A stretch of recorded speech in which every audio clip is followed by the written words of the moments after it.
Welcome to episode 6 of More Than the Career Podcast, the show about who people are and not what they do.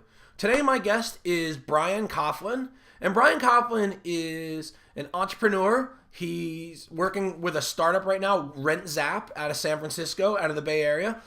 He's a musician. He was one of the founders and the guitar player for a band called Kinch, one of my favorite bands out of Phoenix, who toured nationally with bands like Jimmy Eat World on a bunch of tours. So Biran is one of those people who is a lot going on. He's also the father to triplets, and so he's got a lot going on in his life, and he is multifaceted, and he's definitely someone who is more than his job. So here we are, my interview with Biran Coughlin. Here we go. Hey everybody, so today, like I said, my guest is Biran Coughlin. And Biran, thanks for being on the show. Yeah, no problem. So Biran, I've known Biran from Phoenix, from his music and band days. I've Yes. seen him playing all around town. And I always knew that he was an entrepreneur and into the startup world, but he's now founded something new called Rent Zap. So tell us a little bit about Yes. Rent Zap. All right, Rent Zap, we're basically we're trying to help landlords handle all of the conversation touch points they have with inquiring leads, like people looking for homes. A typical landlord can get hundreds of calls and emails on just a handful of properties, and right now they're basically just living out of their cell phone or their email. And so we're just trying to make a platform that makes it really easy for them to process these leads to get people into homes faster. So are you're helping vet the applicants, or are you just helping streamline the communications to make Both, definitely both. The vetting portion of it comes with we basically have like a really quick, simple pre-qual form that someone seeking a home can fill out in order to contact the manager. Right. And then that gives the manager basically a card where they can see, okay, this guy will either fit or not fit, and then can just process it there. And then from there, it's I don't want to say it's like Match.com, almost landlord tenant, but it's kind of it's like one of those like two-sided marketplace kind of feel, where it's like if you're going to search for a home, you definitely have like a certain set of criteria that you're looking for, and if you're a landlord, you pretty much already have your criteria that you're also looking for out of a tenant. So we're definitely trying to make it much faster of a connection between the two, so that you're not just sitting and browsing listing sites all day, looking for a home. Yeah, that's awesome. I remember I have a client, a guy named Jay Bear, and he had a townhouse to rent here in Tempe in Hayden Square. And this is like 5-7 years ago. He went to Facebook ads, right? When Facebook ads were just starting, right? So he went to Facebook ads and he targeted the perfect tenant for himself. It was somebody that was like, he only showed the ads like early in the morning. Their interests had to be like fitness and XYZ, because he didn't want like some ASU party kid, rent. That's actually a really interesting way to find a tenant. Like it's funny because there's definitely some classes that are like protected, so like you have to be very careful not to discriminate. But like I always wondered, like I wonder if you could find a tenant based on like personality versus like their credit score.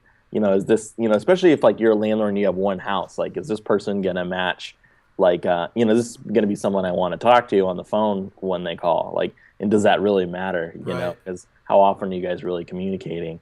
That's all stuff that like we're clearly not dealing with right now, but I definitely think about that sort of in my off time. It's a second iteration down the road, right? That's probably like 100th iteration. Yeah, believe me, I live in the same world where it's just like, hey, who knows in 6 months what the second iteration of this podcast will be. So, it's a living, breathing, thing that we do. Yeah, and, it's funny, like you asking like what Rent Zap does, and like I'm still not really good at articulating exactly what it does. And part of that's because like it's changed so much in the last 4 months since we've really started going at it, and it's still like the same broad basic concept. Like we're trying to streamline communication and vet both sides. Right. But how we're doing it changes daily, and just finding different methods that work for both sides. As it's basically like I liken it to sort of hiking up a mountain in the fog. Like you don't really see a path, you don't really know what you're doing, but like the basic premise is I need to get to the top of the mountain. Right. And how do I get there? What's the most efficient, quickest Right, exactly. Most painless way to get to the top, right? And unfortunately, like only very few are lucky enough to not have pain. Right. So did you relocate from Phoenix to the Bay Area Yes, for I Rent did. Zap for the whole? Yeah, yeah. I'm basically born and raised in Phoenix, Mm-hmm. and my wife and her family, they're from here in the Bay Oh, Area. okay, cool. So we sort of had the opportunity to move. Like I could take my day job with me, so to speak. So I figured might as well give it a shot. Like one of my biggest regrets, I don't know if I'd call it a regret, but something that like if I could have A/B experimented back in time, like I would have loved to have seen what would happen with my band, Kinch, Right. if we would have executed out of like a music hub town, Sure. either New York or LA. Yeah, it's interesting that you say that because I was always a fan of the band. And like I texted you yesterday, Yeah, like I was listening to old Collars and yeah, Sleeves yeah, in the car on the way to the gym. But one of the things is that the time that Kinch was playing a lot, yeah. the music scene in Phoenix and Tempe, and I say Phoenix, I mean Tempe, the whole valley, was really starting to get vibrant. And it was Oh, really starting to like totally. have its own like personality. So I moved to Tempe from New Jersey, right outside New York City, in '97. So I caught the last 5-6 years of like the Long Wongs days and like the Gin Blossoms and the refreshments and like the Roger Klein stuff. Like when that was all starting to go. Oh And yeah. then years later, I saw a very, very similar, like blooming again in town with bands like yours, with Kinch, What Laura Says, Yeah, Dry Black River, Carl, Black Dry River. Carl. Yeah. So like everything, and it was like everybody was, and it reminded me a lot of back in the days of being on Right. Mill, saying, "Oh, I'm going to go to Long Wongs for this set, and then I'm going to jump down to Gibson's for this set." Right. And there was a lot of that going on with you guys, which made it really, really cool. Well, totally. But it is interesting because there are a lot of people who believe, and I think that kind of living with my eyes wide open now, I think that while Phoenix and Arizona does have a great music scene, I think that just to be successful in that stuff and to really take things to the next level, you do have to go to one of those cities. Look at a guy like Z-Trip, right? Right. Local Phoenician, right? He grew up here, Right. moved here to LA, and his career took off. Now, just because you move there doesn't mean that your career is going to take off. Of course, you have to have everything else fall into place. But that is true. It would have been interesting to see. Do you Yeah. ever look back on those days? Like, Totally. I mean, I called my time at Kinch my MBA basically. Like I learned more Right. about business from that than I mean, like any other experience in Sure. my life basically. But like I loved being from Phoenix. It would actually like it gave us something original. We weren't just another band from LA. I loved the bands that we played with. It was so cool to be able to play with doing a bill with like Black Carl and What Laura and us, and like all three of us were great and like very different from each other, Yeah, really but different. still totally worked on a bill together. yeah, And I actually had touring bands that like I respected that would say that about Phoenix. Like it's you could go you go to a show and see three completely different bands, but it all just works. Where right. like if you go to somewhere in Silver Lake, like you're going to see four bands that very much like are cut from the same cloth. Or And Austin.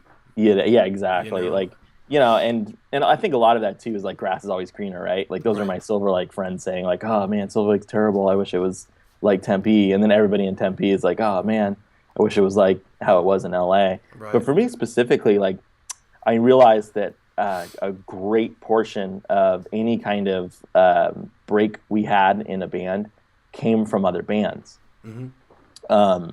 And that's why I wanted to be like, well, okay, it just makes sense. If you're in a denser concentration of bands, there's probably more opportunity to, I think the buzzword is collisions, have collisions Mm-hmm. with those other bands.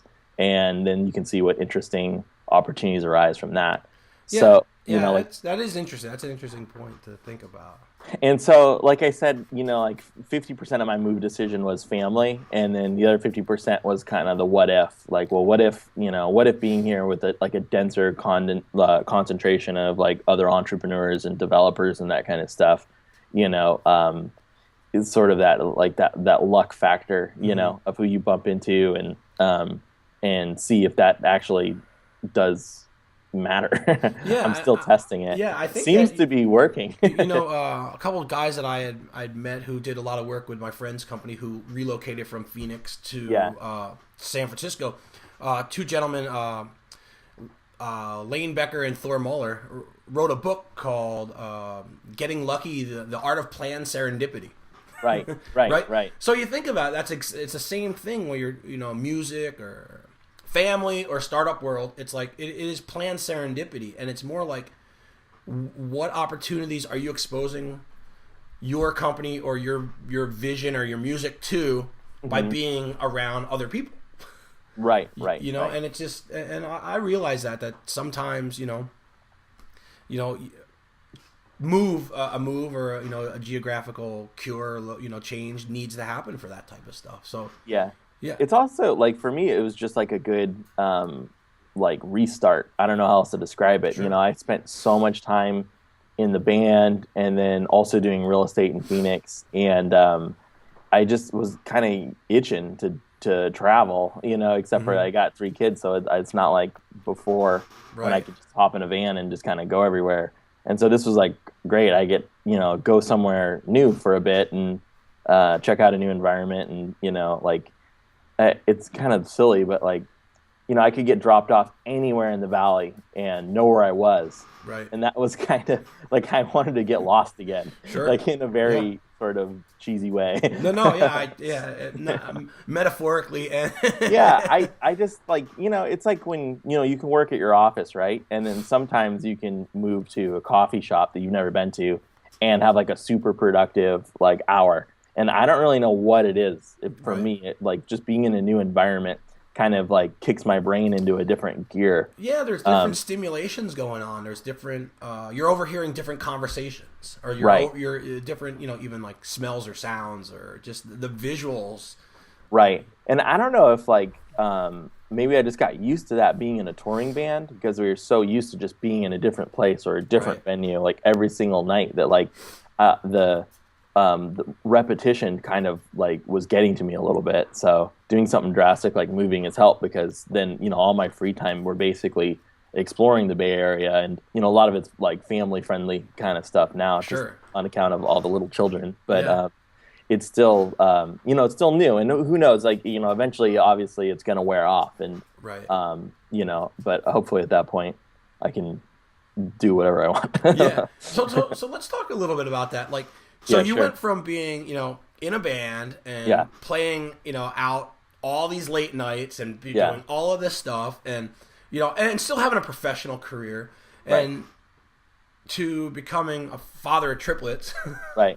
Like, you want to talk about like life changing. Like, I can't imagine. Both of them require like just loading and unloading insane amounts of gear in a van. And like the similarities are actually pretty close. Right. It's just one's a minivan and one's a Econoline. And strollers are probably a little bit lighter than amps and cabinets. Yeah, I don't know, man. Some of them these days. Well, you have 3 of them, so yeah.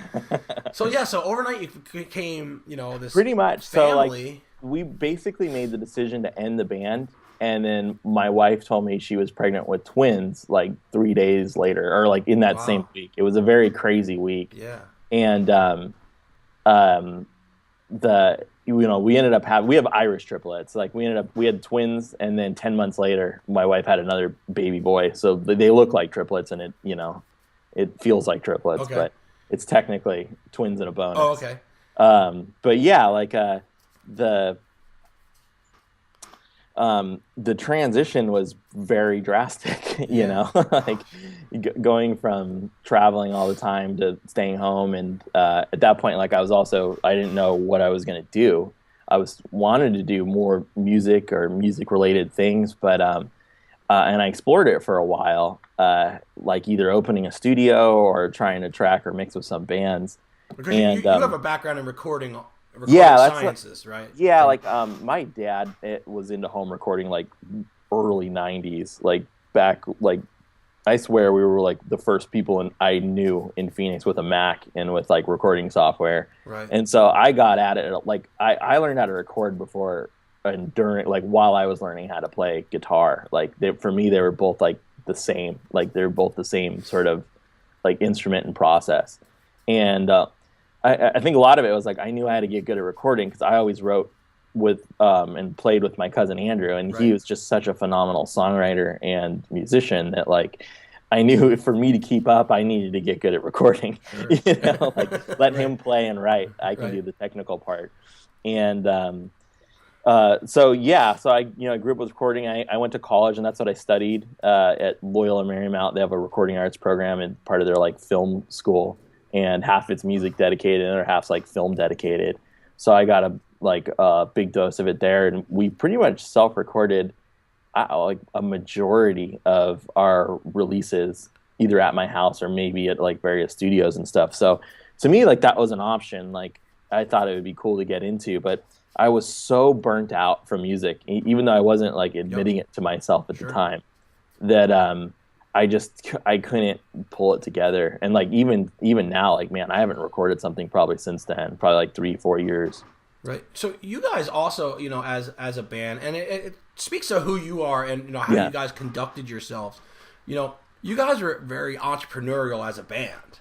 Right. Right. I mean, like I remember talking to you and about you guys releasing your records, releasing your music for nothing. Right. In return, in the hopes and the aspirations that the music was good enough that they wanted to come and see the live show and then take home something from that live show, whether it being T-shirts or a physical copy. Right. And then also, the mixtape thing that you did. Right. Where basically you got donations of X amount of dollars. I don't remember what it was. And then you guys would write a song for that person. Like you were like commissioned to write a song. Yeah, like a lot of it was sort of like, it was all the stuff that was sort of like bubbling up before like Kickstarter, and then Kickstarter and now Music Pledge, like they all kind of do those same things where like you sell like an interesting experience related to you or the music, and that's how you fund your music and that stuff. But when we were doing it, like it was pretty much like no man's land. Like none of that stuff existed, but we were really lucky that our drummer Jake is a phenomenal programmer, so we could kind of dream up these ideas and he could just make them for us. And it's funny because like if we would have stuck with some of that stuff and turned those into product, we probably would have been really successful. Did you guys experience backlash from other bands for giving away? No, I mean, or spirited conversation, shall we say? Yeah, it's just at the time, like we just felt like, well, firstly, like to start it off, like Jake Malone, our drummer, was like the first person I knew that was pirating music, and honestly, like that's what like got us all really close. Was like in grade school, Jake saying like, "Hey, I got this record. It's not out for another 3 months." So what kind of music? What were you guys trading back then? Back then, like Jake and I were into like nu metal. It was like Deftones, and like and Andrew was like always into Radiohead. Right. So Andrew was into the cool music. Jake and I were into like the get your aggression out music. Right. And so like that Jake would pirate stuff, and like for us, like music was always kind of free. Like we knew that it would get to something like we have today with Spotify, like some sort of subscription service or something that makes sense, because it's too great as a consumer to have access in your phone, like every single song ever. Like who wouldn't want that, Right. And it's sad because like I also love record stores. I love the record store communities. I love, I'm not a huge fan of buying like I don't really care if Best Buy doesn't stock CDs and stuff like that anymore. But like, it was tough for me because, you grow up in record stores and stuff, but at the same time, it's like I'm noticing myself not shopping there as often because it's like I'm basically, if it's a record I love, I'll buy it still. Right. But how often does that happen now? Like I might listen to 30 records before I find one that I'm like, oh wow, this is insane. Yeah, we're a lot like that also. Like I grew up in record stores. I'm also a kid of the 80s, where it was like to get your music you had to go to the record stores. And I remember going to Scotty's in Summit, New Jersey, or like Princeton Record Exchange, one of the greatest record stores in my mind in Princeton, New Jersey, and just sitting there for hours.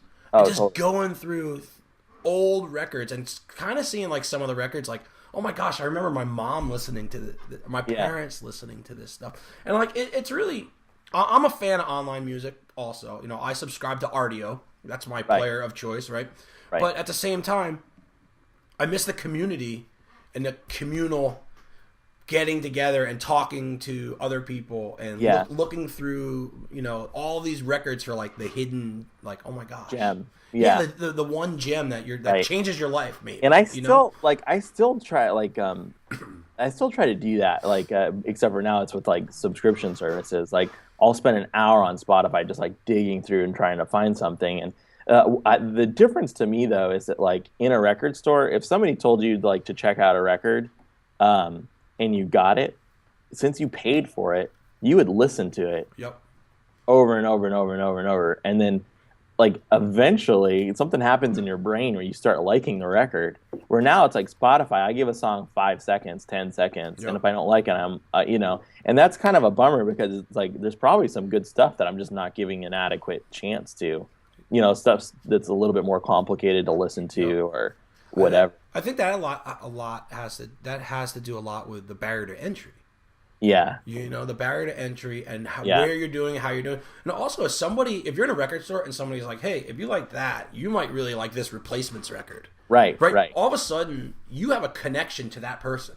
Oh, like, totally. You're listening to Bad Brains? Well, you know what? Check out Fugazi. Or, you know, and just like things like that. You have a connection to the music, you know, how you got from point A to point B, the person and the place. Right. And now that's kind of lost. Yeah. You know, I can get on RDO like, oh, your friend Andrew listens to this. You know, you might like, you know, that stuff. I'm like, well, yeah, me and Andrew are we're, you know, 20 years difference and we have totally different musical taste. Right.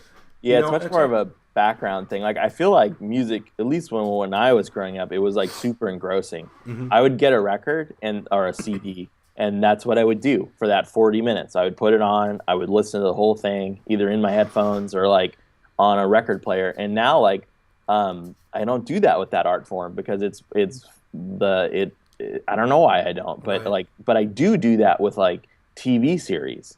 So to me it's like I just feel like the dominant medium of like, you know, our point in time and culture and stuff like that has just shifted. Like where, you know, it used to be music, and now it's more like these super in-depth character building, like long HBO style like TV shows where like I'll sit and focus for 40 minutes and like really get engrossed into that.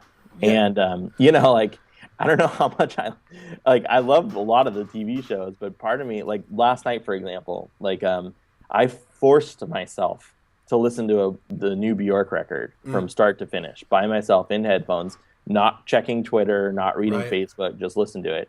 And it took a lot of discipline. And that's crazy to me because Bjork has always been like my favorite artist, and I like the record. Right. It's just that like, and some of it's like, I don't know if I'm just getting older or if just how I consume music is changing with the times, where it's becoming more of like a background thing or a thing while you're driving versus like, you know, the actual like all-encompassing experience with the reading the lyrics and the liner notes and stuff that it used to be.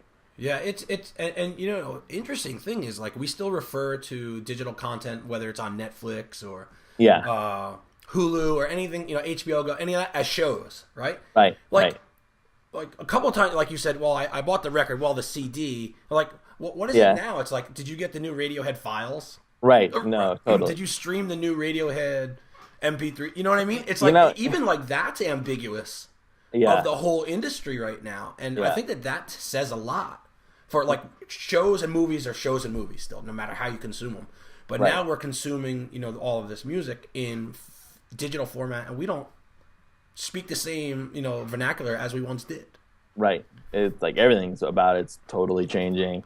So it was interesting being in a band during like in the midst of like the giant flux, you know, and it's still ongoing now, but I feel like it's at least like there's a path. Like at least, you know, like subscription seems to be winning. It's just a matter of more people adopting it. And I feel like once that kind of hits critical mass, maybe music will have a chance again to sort of resurface or become dominant. I just don't know if it's going to be like a 40-minute piece or whatever. And you know, the other thing too is like I was always in the band, we were always like pushing towards like let's venture into uncharted territories.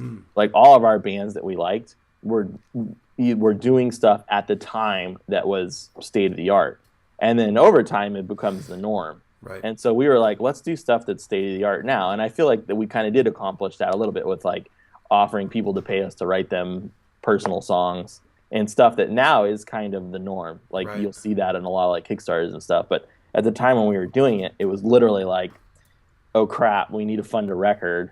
How do we raise money, without, well, we have recording gear and we can write songs. So let's just, let's see if people will pay for that. Yeah, and it's interesting that you said Andrew was our big Radiohead fan because it's a lot like the In Rainbows pay what you want model. Yeah, exactly. But it with a different twist to it. Yeah. I mean that opened the door to a lot of.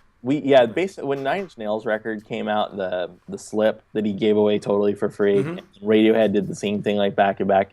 That's when we were like, okay, well, like if they're doing it, we need to do it too. Like, and our goal was always like fight the noise. You know what I mean? It's so hard to get heard, and it's the same thing with any business, but it's insanely difficult for bands because everybody's making songs and records, and it's so hard to command someone's attention. So we just wanted to like have the least amount of friction possible to get someone to listen to our song, so that they actually have a chance to like it, and then hopefully come see a show, buy merch, or buy a personal song later or whatever. Yeah, it's just the way of the world now.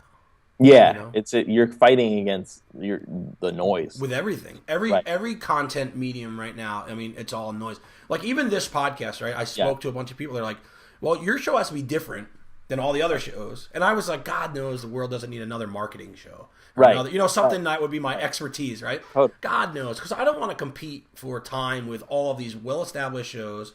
And really swim upstream. So let's do something a little different, kind of like what you were saying. But at the same time, like, because the barrier to entry is so low for a lot of things now, there's also a lot of shit out there that you have to kind of sift through to get to the good stuff. And it's kind of, I feel like it's interesting. Part of the way is just like sticking with it over time. You know what I mean? Like that's one of the biggest ways to like sift towards the top. Yep. And I know even like in our band at the time, like we ended at like the height of our career. Like we were still on an upward projectile, and a lot of it was just because like you have the years preceding sort of like bolstering you up. And it's the same thing with like a podcast. Like if you stick with it and you're doing it on year 3, year 4, who knows, like, you may have landed on year 2, like a guest who at the time was, like moderately known. And then 2-3 years pass and that guest is like blown up, and you get a little bit of that reputation going with you where people are searching for him and they're like, oh, he hasn't done too many interviews, but he did this podcast, and oh, that's legit. And then, it's just like, like so many businesses, like the 5 or 10 year overnight success. Yeah, exactly.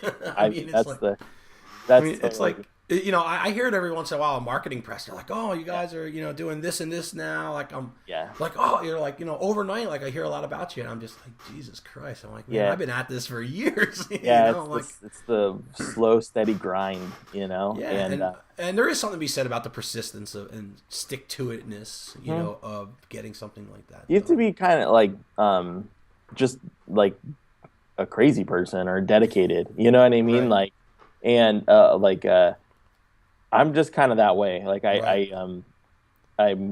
it takes like I get on a path and that's just kind of it. And it doesn't like, as long as I'm making progress, I don't really get too deterred. But yeah, it's like, it's a grind, and it's funny, like starting over with Rent Zap and like it feels so much like starting over with the band again. Like right now it's like trying to get the members and everybody that gels together, and it's just you're making code instead of records. But it's the same sort of thing. You're iterating, you're working together, you're collaborating, and everybody's, couple can dedicate full time, couple can't. And so like you're like just juggling everything. Everything is spinning plates up in the air, and it's like you're you're not on very firm ground. And I'm just thankful that I've been through that before in the band. So I'm not like discouraged by it, because it's like, all right, this feels exactly like how that did the first year that it got off the ground. So.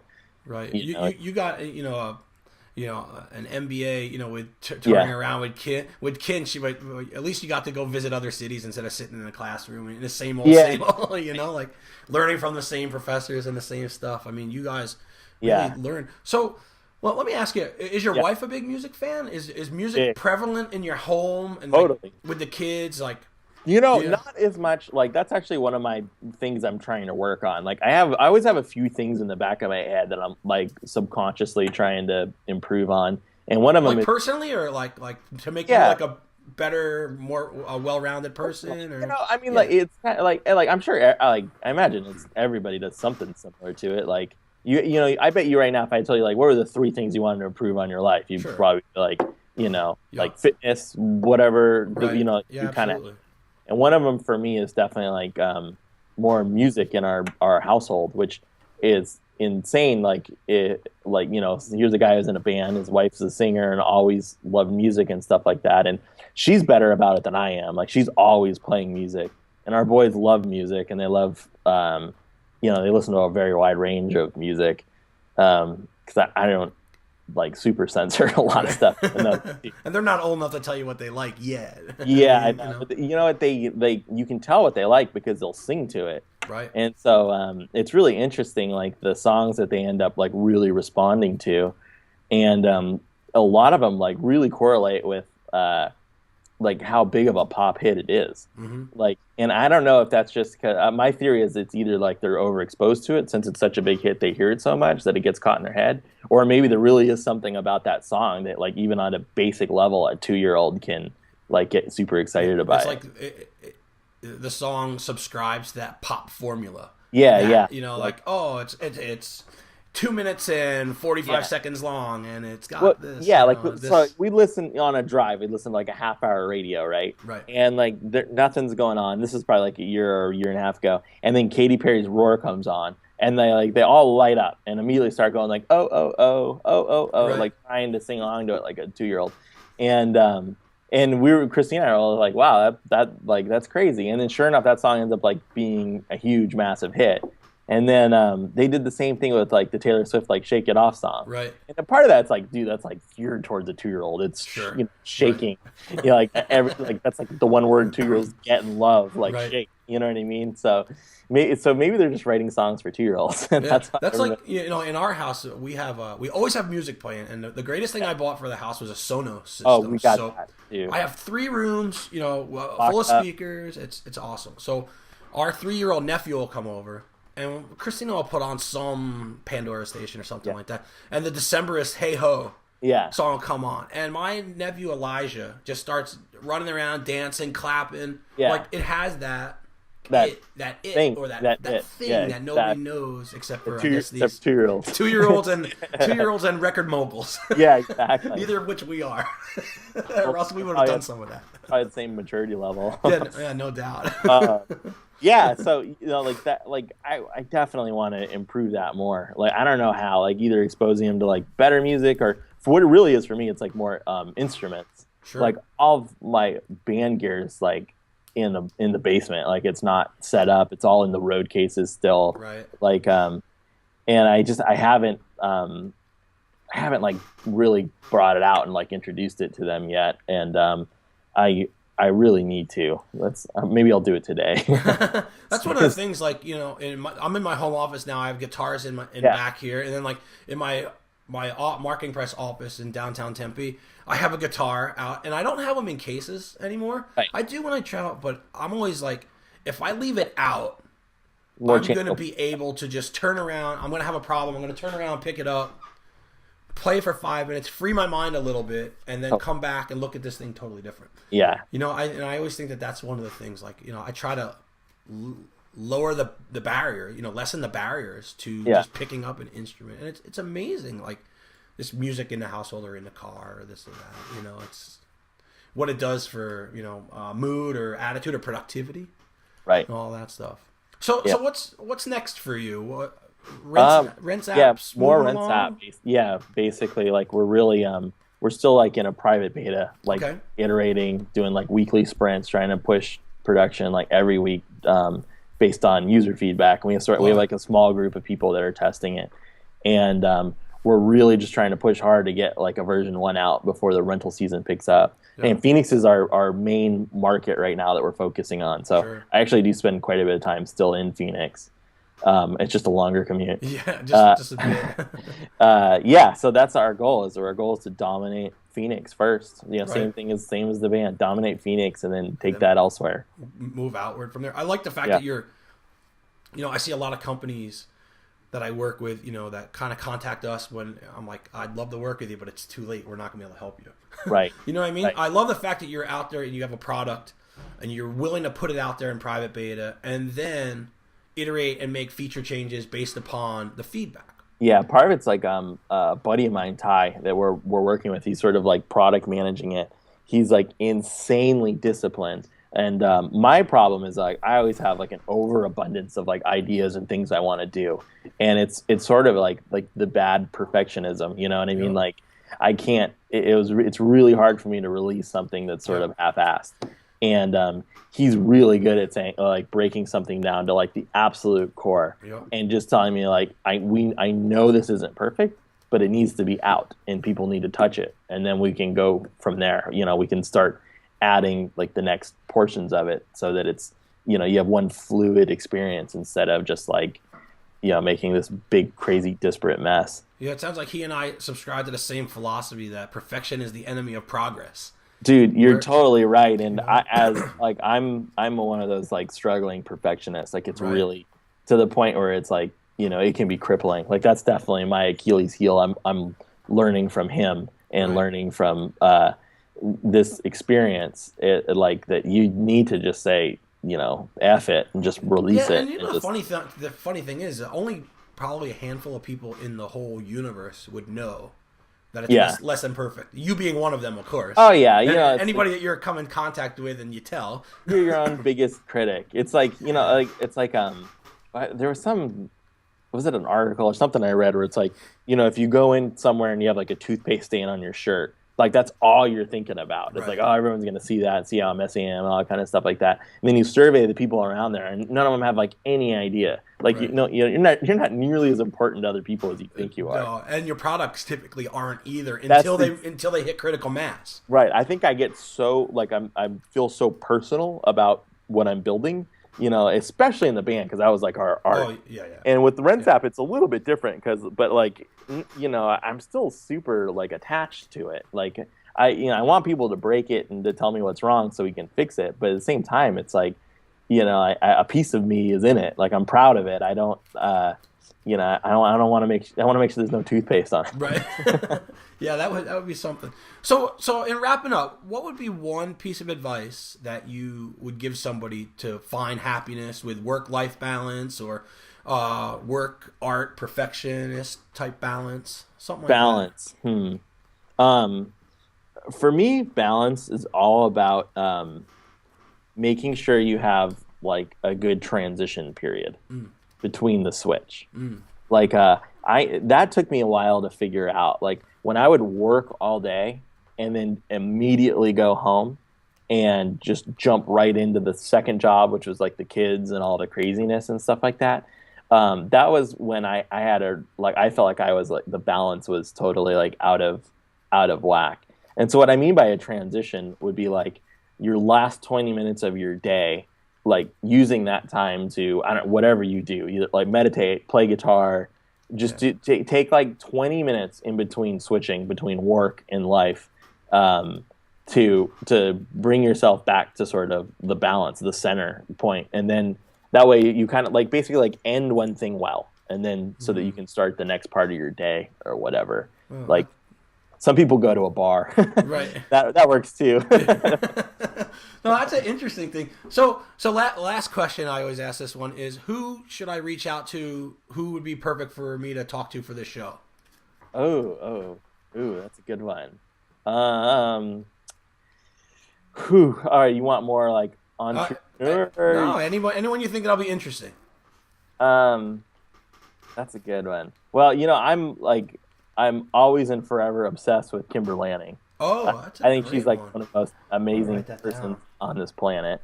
What she's able to accomplish is just ridiculous, and she's always doing something and pushing stuff forward.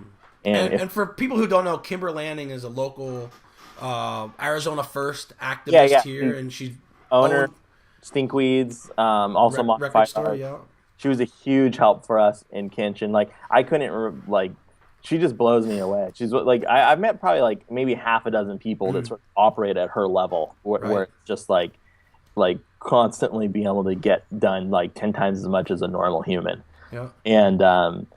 And so yeah, I would definitely. I think she would be really good. Oh, that's a great suggestion. And you know what's funny? Bringing this whole thing full circle is I shot one of my favorite music photography photos of it was you guys playing at like a First Fridays in front of Modified. Yeah. It was like from the back with just the crowd there, and it was like just a random encounter. I didn't know you guys were playing, and it was just, and then I think it was like maybe 2.5, 3 months later, Modified was gone.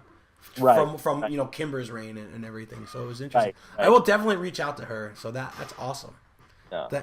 Well, thanks for being on the show. It was a blast to catch up with you and find out everything that's going on with you.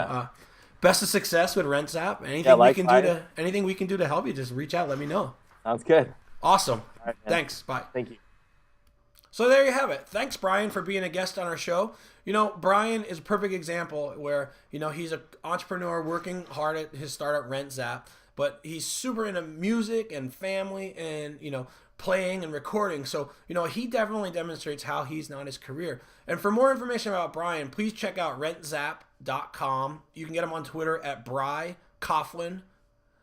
And also you can search for his band, kinchband.com. So Kinch was actually one of my favorite bands, so it's awesome to talk to Brian a whole bunch about bands and where he was and, you know, all the stuff. So thank you for watching. Thank you for listening. You know, if you like what you hear, you know, we'd love for you to subscribe via iTunes or on YouTube. So keep checking us out. Until next time, thanks.